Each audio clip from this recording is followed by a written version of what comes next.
Mark mark. അയ്യോ ഇത് കൈ പൊക്കണു.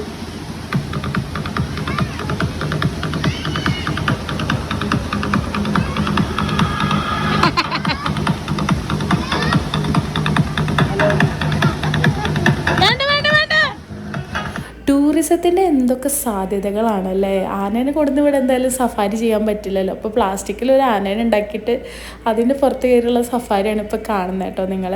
ഞങ്ങളിപ്പോൾ തുമ്പൂർമുഴി ഡാമിലേക്കാണ് വന്നിരിക്കുന്നത്. തൃശ്ശൂരിൽ നിന്ന് ഒരു വൺ ഡേ ഔട്ടിങ് പോലെ നമുക്ക് പോകാൻ പറ്റുന്ന ഒരു സ്ഥലമാണ് തുമ്പൂർമുഴി ഡാം. അതിരപ്പള്ളി യാത്രക്കിടയിൽ വരുന്നൊരു ഡാമാണ്.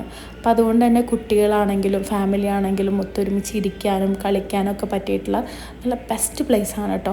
അവിടെയാണ് ഈ നൂൽപ്പാലം കാര്യങ്ങളൊക്കെ വരുന്നത്. ഇതിൻ്റെ അപ്പുറത്ത് വേറൊരു പാർക്കും കൂടി വരുന്നുണ്ട് ഈ നൂൽപ്പാലത്തിൻ്റെ അപ്പുറത്ത്. ഞങ്ങൾ പോയ സമയത്ത് ഒട്ടും തിരക്കുണ്ടായിരുന്നില്ല. അതുകൊണ്ട് തന്നെ നല്ല റിലാക്സ് ചെയ്ത് എൻജോയ് ചെയ്യാൻ പറ്റി. പിന്നെ കാര്യമായിട്ട് വെള്ളവും അവിടെ ഉണ്ടായിരുന്നില്ല. ഇതിൻ്റെ ഫുൾ വീഡിയോ ഞാൻ അപ്ലോഡ് ചെയ്തിട്ടുണ്ട്. എല്ലാവരും പോയി കണ്ട് സപ്പോർട്ട് ചെയ്യണം. അപ്പോൾ ഇത്രയുള്ള വീഡിയോ. Bye bye.